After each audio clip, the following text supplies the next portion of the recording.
പുള്ളി ഇങ്ങനെ full tank അടിക്കുകയാണല്ലോ. Full tank അടിച്ചാൽ ഇത് മേളിലേക്ക് ഇങ്ങനെ എത്തിക്കഴിഞ്ഞപ്പോൾ ഞാൻ നോക്കിയപ്പോൾ നല്ല വൈറ്റ് കളർ. അപ്പൊ ഞാൻ കിടിലം പെട്രോളാണോ ഇനി എന്താന്ന് പറഞ്ഞ ആ പുതിയ ടൈപ്പ് പെട്രോളാണ്, അറിയില്ലല്ലോ, നല്ല അടിപൊളി പെട്രോൾ ആണെന്ന് പറഞ്ഞ് നോക്കുമ്പോഴാണ് മനസ്സിലായത് ഡീസലായിരുന്നു അടിച്ചോണ്ടിരുന്നത്.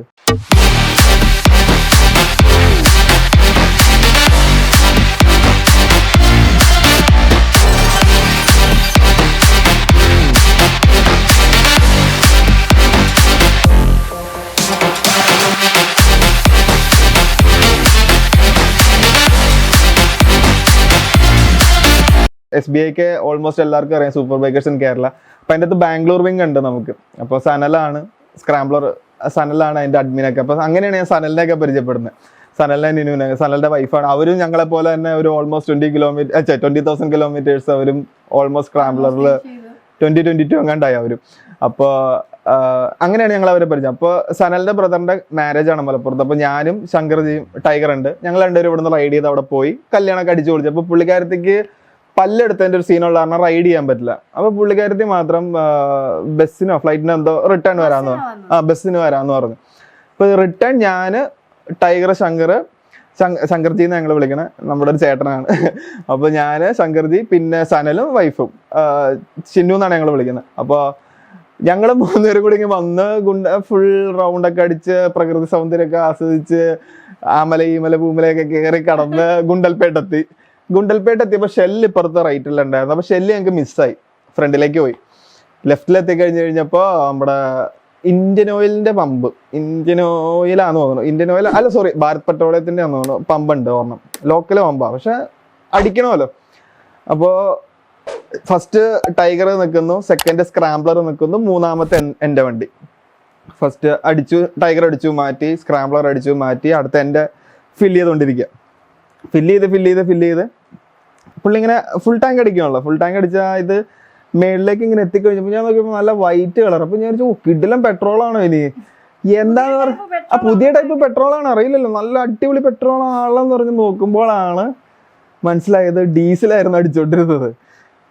ഞാനിങ്ങനെ തലയിൽ കൈവച്ച് അയാൾ ഇങ്ങനെ നോക്കി, അയാൾ ഡീസലാണ് അടിച്ചേ, അയാളിങ്ങനെ എന്ന് പറഞ്ഞിട്ട് അക്കടെ പാർക്ക് മാടി അവിടെ പാർക്ക് ചെയ്തോളാൻ പറഞ്ഞു.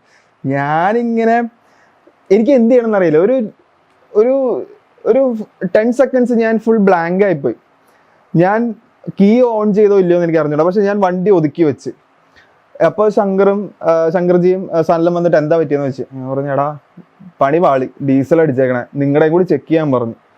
ഇവരുടെ അപ്പം തന്നെ ഫുൾ ടെൻഷൻ. ശങ്കർജിയുടെ പുതിയ ടൈഗറാ, പുതിയ വണ്ടിയാ, പുത്തൻ വണ്ടിയാ, 1500 കിലോമീറ്റർ അങ്ങോട്ട് ഓടിയിട്ടുണ്ടായിരുന്നുള്ളൂ അന്നത്തെ. നോക്കിക്കഴിഞ്ഞ് കഴിഞ്ഞപ്പോൾ ഇവരുടെ മാത്രം കറക്റ്റ് പെട്രോൾ അടിച്ചേക്കുന്നത്. എൻ്റെ വണ്ടി ഫസ്റ്റ് ആണെങ്കിൽ എനിക്ക് പ്രശ്നമില്ല, എൻ്റെ തെറ്റാന്ന് വിചാരിക്കും. ഇത് ഒന്നടിച്ച് 2 ബാക്കിൽ മൂന്നാമത്തെ എൻ്റെ വണ്ടിക്ക് കറക്റ്റ് ആയിട്ട് ഡീസൽ ഫുൾ അടിച്ച് ഫുൾ ടാങ്ക് അടിച്ചു.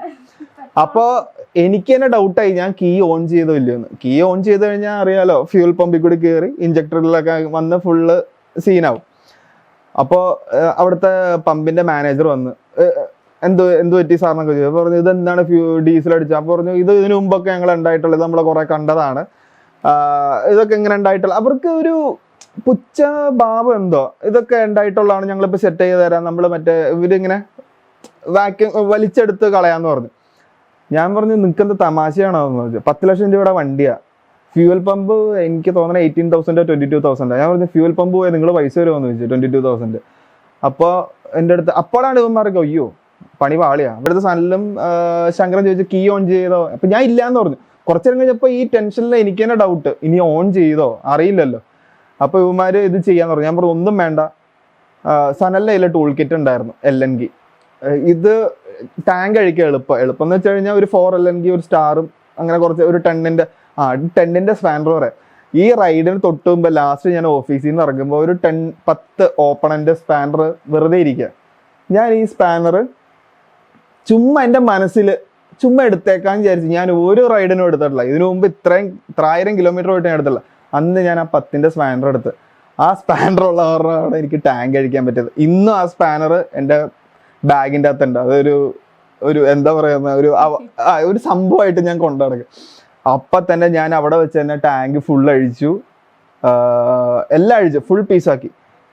പക്ഷെ ഈ പമ്പിലെ മാനേജറിന്റെ ഒക്കെ ഒരു എന്താ പറയുക ലാഘവം എന്നൊക്കെ ചോദിച്ചു കഴിഞ്ഞാൽ ഏതാണ്ട് സിമ്പിൾ. അപ്പൊ സനലിന്റെ അടുത്ത് നോക്കിണ്ട് ഞാൻ അടിക്കട്ടെ, അപ്പൊ ഞാൻ പറയാം എടാ വേണ്ട വേണ്ട വേണ്ട എനിക്ക് 2 എണ്ണം പറയണം. അപ്പൊ ഞാൻ പറയാം എടാ ഇത് ആദ്യം നിൽക്ക്, ലോക്കൽ ഏരിയ ആണ്, സ്ലം ഏരിയ ആണ്, ഒരു കട പോലും ഇല്ല അടുത്ത്.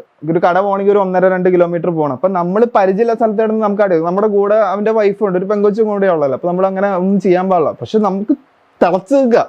കാരണം അവര് തെറ്റുപറ്റിപ്പോയെന്ന് പറഞ്ഞാൽ നമുക്ക് പ്രശ്നമില്ല, ഇവര് ഏതാണ്ട് ഇതൊക്കെ സിമ്പിളാന്നുള്ള രീതിയിൽ എനിക്ക് ഭയങ്കര ദേഷ്യം. എന്നിട്ട് ഒന്നും കാണിക്കുന്നില്ല, ഞാനവിടെ അപ്പൊ തന്നെ ടാങ്ക് ഫുള്ള് ഊരി പമ്പൊക്കെ എല്ലാം അഴിച്ച് അവിടെ വെച്ച് തന്നെ ക്ലീൻ ചെയ്ത്, ഇഞ്ചക്ടർ എല്ലാം ക്ലീൻ ചെയ്ത്, അവിടെ വെച്ച് തന്നെ ഫുള്ള് പെട്രോളെല്ലാം അഴിച്ച് ക്ലീൻ ചെയ്ത്.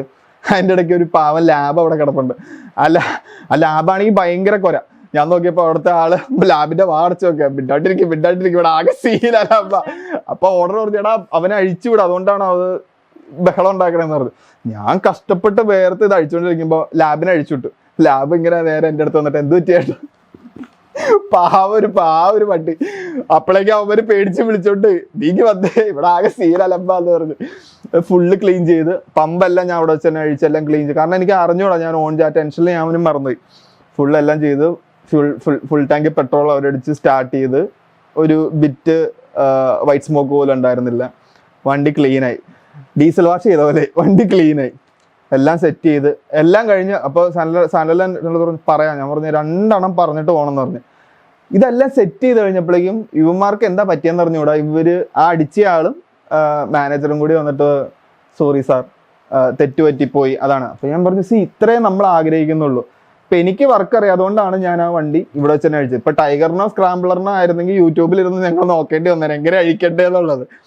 അപ്പൊ നിങ്ങളുടെ ഭാഗത്ത് തെറ്റ് പറ്റാം, മനുഷ്യന്മാരാണ് തെറ്റ് പറ്റാം. പക്ഷെ നിങ്ങൾ ഇത്ര ഒരു പുച്ഛത്തോടു കൂടി ഇത് കാണരുത്. കാരണം ഇത് ഇത്രയും കോസ്റ്റ്ലി ബൈക്സ് എന്ന കാര്യങ്ങളെല്ലാം പറഞ്ഞ് അയാളുടെ അടുത്ത്, ആ ഡീസൽ അടിക്കുന്ന ആളുടെ അടുത്തും പോയി. അപ്പൊ അയാൾ പറഞ്ഞു എനിക്ക് ഇങ്ങനത്തെ തെറ്റേ പറ്റിയിട്ടില്ല. ഞാൻ പറഞ്ഞു തെറ്റ് പറ്റാം, പക്ഷെ 2 വണ്ടിക്ക് പെട്രോൾ അടിച്ചിട്ട് 3ാമത്തെ വണ്ടിക്ക് ഡീസൽ അടിക്കുന്നത് അങ്ങനെയൊക്കെ കുറെ കാര്യങ്ങളൊക്കെ സംസാരിച്ച്. സനലും അപ്പോഴേക്കും തണുത്ത് ഓക്കെ വേണ്ട, ഒരു ഇഷ്യൂ വേണ്ട, ഞങ്ങള് അപ്പൊ തന്നെ അവിടെ നിന്ന് ഞങ്ങൾക്ക് അവിടെ ഒരു 1.5 മണിക്കൂറോളം ഞങ്ങൾക്ക് അവിടെ വേസ്റ്റ് ആയി. അങ്ങനെ എനിക്ക് തോന്നണ ഇന്ത്യയിൽ തന്നെ സൂപ്പർ ബൈക്കില് ഡീസൽ അടിച്ച ഒരേ ഒരു വ്യക്തി ഞാനാന്ന് തോന്നുന്നു. ഇന്നും എന്നെ എല്ലാരും ഇത് പറഞ്ഞ് കളിയാക്കും. ഏത് മീറ്റപ്പിന് പോയാലും ഇത് തന്നെയാണ് കഥ, മെയിൻ ചർച്ച. അല്ലേ ഭയങ്കര ഒരു ബ്ലണ്ടർ. ഞാനെന്നാ ഏറ്റവും കൂടുതൽ പ്രാർത്ഥിച്ചത് ഇവളെന്റെ കൂടെ ഇല്ലാത്ത, ഇവളെങ്ങനെ അവിടെ ഉണ്ടായിരുന്നെങ്കിൽ ആ പമ്പ് കത്തിച്ചേരാ ഉറപ്പാ. പുള്ളിക്കാരത്തേക്ക് ഈ ബൈക്കിൽ എന്തെങ്കിലും പ്രശ്നം അല്ലെങ്കിൽ ബൈക്കിൽ എന്തെങ്കിലും സീൻ എന്ന് പറഞ്ഞു കഴിഞ്ഞാൽ ചെറിയ കാര്യം പറഞ്ഞും എനിക്ക് സഹിക്കാൻ പറ്റില്ല. ഇപ്പൊ നമ്മുടെ നാട്ടിലേക്ക് വരാനുള്ള ട്രിപ്പ് പോലും മാറ്റി വെച്ചിട്ട് ടയർ മേടിക്കാനുള്ള ക്യാഷ് ഒപ്പിച്ചിട്ടുണ്ട്. ടയറിനൊരു കഥയുണ്ട്. ടയറിന്റെ കഥ പറഞ്ഞു വരികയാണെങ്കിൽ നമ്മൾ ഇതുപോലെ തന്നെ ബാക്ക് ടയർ മാറാറായി. അപ്പം അത് ഇതുപോലെ തന്നെ ഒറ്റ മാസം നമ്മൾ ക്യാഷ് ഒക്കെ അറേഞ്ച് ചെയ്ത് പിറ്റേ മാസം എടുക്കാന്നുള്ള രീതിയിൽ നമ്മൾ ഫിനാൻഷ്യൽ പ്ലാനിങ് ഒക്കെ പക്കയായിരിക്കും ബൈക്കിന്റെ കാര്യത്തിൽ. വേറെ ഒന്നിനും ഗ്യാരണ്ടി പറയാൻ പറ്റില്ല. അപ്പോൾ ടയർ വേണം, പുത്തൻ ടയർ വേണം. ടയറൊക്കെ മാറ്റിയിട്ട് ഹാപ്പിയായി. അപ്പം നാട്ടിൽ പോവാം. കാരണം 1 മാസം മുന്നേ പോയിട്ടില്ല. പിന്നെ എപ്പോഴാണ് പോകുന്നത്? പോകാൻ വേണ്ടി നാട്ടിൽ ഇവിടുന്ന് നല്ല ജോളിയായിട്ട് ട്രിപ്പൊക്കെ ആയിട്ട് നമ്മൾ ആടിപ്പാടി പോയി നാടെത്തി. എൻ്റെ വീടെത്തിയിട്ട് അവിടെ ജസ്റ്റ് നമ്മൾ ലഞ്ച് കഴിച്ച് കഴിഞ്ഞിട്ട് നേരെ രാഷൻ്റെ വീട്ടിലേക്ക് പോകുന്നു. രാഷൻ്റെ വീട്ടിലേക്ക് പോകുന്ന സമയത്ത് മെട്രോ വർക്ക് നടക്കുന്നുള്ളൂ. ആ സമയത്ത് പേട്ട മെട്രോ ആയിട്ടില്ല. അപ്പോൾ ആ സമയത്ത് നമ്മൾ ചമ്പക്കര റൂട്ടിൽ നിന്ന് ഇങ്ങനെ വളച്ചെടുത്തോണ്ട് ഷോർട്ട് കട്ട് വഴിയുണ്ട്. വളച്ചെടുത്തിട്ട് നേരെ അവിടെ മീഡിയനൊന്നുമില്ല. നമ്മൾ ജസ്റ്റ് വളച്ചങ്ങ് മേളിലേക്ക് കയറ്റിയുള്ളൂ. പെട്ടെന്ന് തന്നെ കുറച്ച് നേരം കഴിഞ്ഞപ്പോൾ തന്നെ എനിക്ക് പുറകിൽ അത്യാവശ്യം വോബിൾ ഫീൽ ചെയ്യാൻ തുടങ്ങി. എന്ന് വെച്ചാൽ പുറകിലിരിക്കുന്ന പില്ലിന് പെട്ടെന്ന് അറിയാൻ പറ്റും നിങ്ങൾ ചെറിയ വോബിൾ ഉണ്ടെങ്കിൽ. പിന്നെ അത് മാത്രമല്ല എന്തോ ഒരു സംതിങ് ഇസ് റോങ് എന്നുള്ളത് നമുക്ക് ശരിക്കും തോന്നി. ഞാൻ രാഷ്ട്രീയം പറഞ്ഞു ഏട്ടാ അപ്പോൾ പേട്ട എത്താറായിട്ടില്ലോ. അപ്പോൾ പറഞ്ഞു എന്തോ ഒരു പ്രശ്നമുണ്ട് കേട്ടോ, എന്തോ ഒരു പ്രശ്നമുണ്ട്, പുറകിൽ നല്ല വോബിൾ ഫീൽ ചെയ്യുന്നുണ്ട്. അപ്പോൾ അത് എന്താണെന്നറിയില്ല, നോക്കാന്ന് പറഞ്ഞ് ഇറങ്ങി നോക്കുമ്പോൾ നമ്മൾ ഇത്രയും കഷ്ടപ്പെട്ട് മേടിച്ച പുതിയ ടയർ, ഈ ബാംഗ്ലൂർ ടു കൊച്ചി അടിച്ചിട്ട് ഒന്നും പറ്റാത്ത ടയർ എന്റെ വീട്ടിൽ നിന്ന് ഏട്ടന്റെ വീട്ടിലേക്ക് വന്ന ആ വഴിയില് ഞങ്ങക്ക് നല്ല അടിപൊളി ഒരു പഞ്ചർ എന്ന് വെച്ചാൽ ചെറിയ കമ്പി കുത്തി കയറിയിട്ട് വലിയൊരു ഹോള്, കമ്പി ഇത്ര ഉണ്ട്. അപ്പൊ അതിങ്ങനെ പ്രൊജക്ട് ചെയ്ത് നിൽക്കുന്നതാണ് റോഡില്. കറക്റ്റ് നമ്മളെ ടയർ അതുമേലെ കയറി. കാരണം നമ്മളെ ഡൈവേർട്ട് ചെയ്ത് റോഡിലല്ല, നമ്മളെ ഈ മണലിൽ കൂടിയൊക്കെയാണ് ഇവര് കയറ്റി വിടുന്നത്. അങ്ങനെ ഇത് കുത്തി കയറി ടയർ പൊട്ടി. അപ്പോൾ ഈ ഒരു ബായന്റെ അടുത്ത് പറഞ്ഞു, ബയ്യ ഇത് ആവത്തില്ല എന്ന് പറഞ്ഞു. ഞാൻ പറഞ്ഞു, പൊന്നു ബയ്യ അങ്ങനെ പറയല്ലേ, ഒരു മാസം നാട്ടിൽ വരാണ്ടിരുന്ന് സേവ് ചെയ്ത് 16,000 രൂപയെന്ന് എനിക്ക് തോന്നുന്നു. 16K ഏഞ്ചൽ GT മേടിച്ചിട്ടാന്ന് പറഞ്ഞു. സെറ്റ്. പുള്ളി പറഞ്ഞു നടക്കില്ല എന്ന് പറഞ്ഞു. ഞാൻ എനിക്ക് ഹിന്ദി അറിയില്ല, ഞാൻ അറിയാവുന്ന ഹിന്ദിയിൽ അയാളുടെ കൈയും കാലും പിടിച്ച് ഒരു പഞ്ചറിന്റെ ഇതിടുന്നതിന് പകരം 2 എണ്ണം വെച്ച് അത് സെറ്റാക്കിയിട്ട് പിന്നെ പറയേണ്ട പേരാണ് ടയർ ഗൈസ് എടപ്പള്ളി. ഞാൻ നേരെ വണ്ടി ടയർ ഗൈസിന്റെ അവരുടെ കയ്യിൽ കൊടുത്തു. അവർ മഷ്റൂം ബാച്ച് ചെയ്തു തന്നു. ഞാൻ അത് ഈ ടയർ വെച്ച് അത് കഴിഞ്ഞിട്ട് കുറെ നാൾ ഓടി, ഒരു 6,000 ഒക്കെ ഓടി. വീണ്ടും നാട്ടിൽ വന്ന് കുറച്ചാൾ കഴിഞ്ഞപ്പോൾ വീണ്ടും ലീക്ക് ആവുന്നുണ്ട്. അപ്പൊ ഈ മഷ്റൂം ബാച്ച് ചെയ്ത സ്ഥലത്ത് വീണ്ടും ലീക്ക് ആയിക്കൊണ്ടിരിക്കുക. വീണ്ടും ടയർ കേസിൽ കൊണ്ടുപോയപ്പോൾ അവരടുത്ത് പറഞ്ഞു, എന്റെ പൊന്നു ബ്രോ ഇനി ഇത് ചെയ്യാൻ പറ്റത്തില്ല, നിങ്ങൾ ടയർ പറഞ്ഞു. പറഞ്ഞു ബ്രോ എന്തേലും ഒന്ന് ചെയ്താന്ന് പറഞ്ഞു. വീണ്ടും അവരെനിക്ക് മഷ്റൂം ബാച്ച് ചെയ്തു. ഇപ്പോ നല്ല നീറ്റ് വർക്കായിരുന്നു ടയർ കേസിന്റെ, പറയാതിരിക്കാൻ പറ്റില്ല. കാരണം ആ പഞ്ചറും വെച്ച് ഇപ്പൊ ഈ ടയർ 13,000 കവർ ചെയ്തു. ഇപ്പോൾ ഇതൊരു 1,000 കൂടി മാക്സിമം ഓടും. നമ്മള് ഒരു അത്രയും നല്ല നീറ്റ് വർക്കാണ് അവർ ചെയ്തത്. അത് നമ്മൾ പറയാതിരിക്കാൻ പറ്റില്ല. അത് അപ്പൊ അതാണ് നമുക്കുള്ള ഒരു ടയറിന്റെ കഥ ഉള്ളത്. എന്തൊരു കഥ. എല്ലാവർക്കും ഈ വീഡിയോ ഇഷ്ടപ്പെട്ടു എന്ന് വിചാരിക്കുന്നു. ഇഷ്ടപ്പെട്ടെങ്കിൽ ലൈക്ക് ചെയ്യുക, സബ്സ്ക്രൈബ് ചെയ്യുക, and also share it with your friends and family.